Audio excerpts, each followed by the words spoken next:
Electromagnetic induction. तो इस topic को कवर करने से पहले आपको मैग्नेटिक फ्लक्स के बारे में नॉलेज होनी ज़रूरी है, उसके लिए आप मेरी पिछली वीडियो को देख सकते हैं। आज के टॉपिक पे आते हैं। माइकल फैराडे, जो कि एक बहुत बड़ा नाम है फिजिक्स के फील्ड में, उन्होंने ये सोचा कि जब करंट कैरिंग वायर के चारों तरफ मैग्नेटिक फील्ड जनरेट हो सकता है। आपको पता है कि अगर आपके पास में ये करंट कैरिंग वायर है, इसमें आई करंट फ्लो कर रहा है, तो बायो सेवर्ट लॉ आपने पढ़ा होगा इससे पहले चैप्टर में।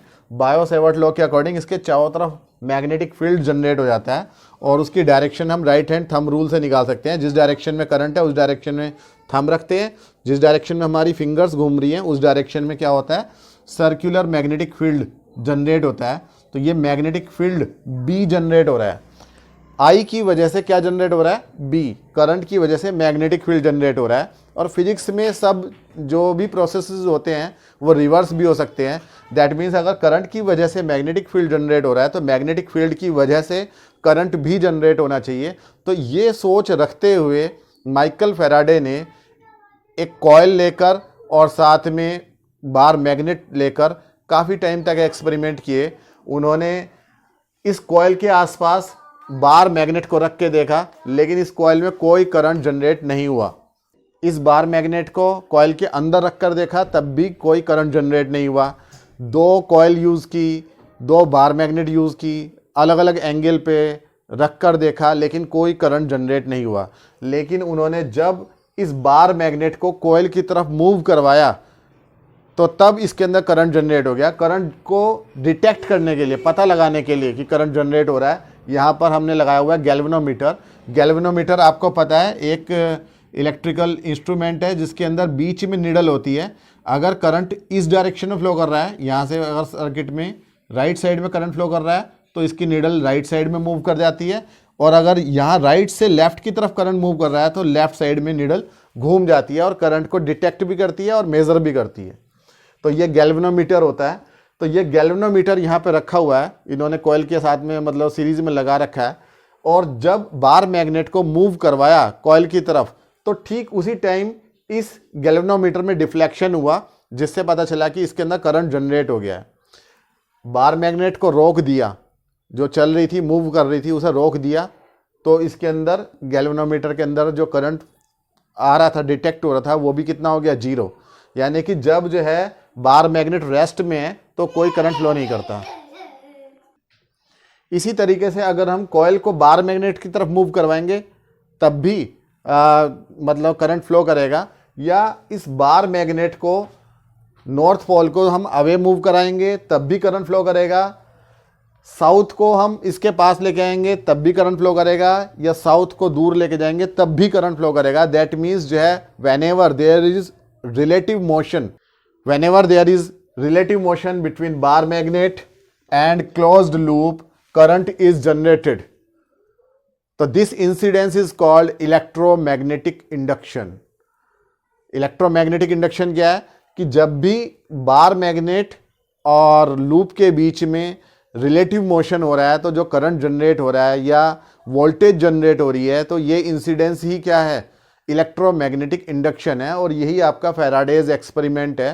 तो माइकल फैराडे ने जब ये देखा कि जब नॉर्थ पोल को हम इसके पास लेके आ रहे हैं तो करंट एक डायरेक्शन में एंटी क्लॉकवाइज जनरेट हो रहा है, ये एंटी क्लॉकवाइज डायरेक्शन में, इधर से देखने पर एंटी क्लॉकवाइज जनरेट हो रहा है। और जब हम बार मैग्नेट के नॉर्थ पोल को अवे लेके जा रहे हैं तो यहाँ क्लॉकवाइज जनरेट हो रहा है। एंटी क्लॉकवाइज का मतलब क्या होता है, एंटी क्लॉकवाइज का मतलब होता है कि यहाँ पर नॉर्थ पोल जनरेट हो रहा है, क्योंकि करंट कैरिंग कॉइल एक सोलेनॉइड की तरह बिहेव करती है, यानी कि एक जो है मैग्नेट की तरह बिहेव करती है, और मैग्नेट के दो पोल्स होते हैं, नॉर्थ एंड साउथ। तो ये नॉर्थ पोल की तरह बिहेव करेगा जब हम नॉर्थ को सामने लेके आएंगे, और जब हम इस नॉर्थ पोल को हम दूर लेके जाएंगे बार मैग्नेट के, तो यहाँ पर करंट की डायरेक्शन पहले से रिवर्स हो जाएगी। पहले अगर गैल्वेनोमीटर में डिफ्लेक्शन लेफ्ट साइड में है, राइट साइड में, तो अब किस डायरेक्शन में हो जाएगा, लेफ्ट डायरेक्शन में हो जाएगा। और यहाँ पर जो करंट की डायरेक्शन है वो क्लॉकवाइज है, और क्लॉकवाइज का मतलब क्या होता है कि यहाँ पर ये साउथ पोल जनरेट हो रहा है। दैट मीन्स इसके नॉर्थ को अवे जाने से रोक रहा है। ठीक है भाई, नॉर्थ और साउथ में क्या होता है, अट्रैक्शन, यहाँ नॉर्थ और नॉर्थ में क्या होता है, रिपल्शन। तो ये पहले तो इसे पास आने से रोक रही है, कॉइल के अंदर करंट की डायरेक्शन ऐसी है कि वो इस मैग्नेट को पास आने से रोक रही है। यहाँ पर कॉइल के अंदर करंट की डायरेक्शन ऐसी है कि इस मैग्नेट को दूर जाने से रोक रही है। इसी तरीके से अगर हम बार मैग्नेट के साउथ पोल को लेके आते हैं कॉइल के पास में, तो यहाँ कॉइल में करंट की डायरेक्शन वैसी ही होती है जैसी यहाँ पे होती है। जब नॉर्थ को हम अवे लेके जाते हैं, दैट मीन्स क्लॉकवाइज डायरेक्शन में करंट फ्लो करता है और यहाँ साउथ पोल जनरेट होता है और साउथ साउथ के बीच में क्या होगा, रिपल्शन।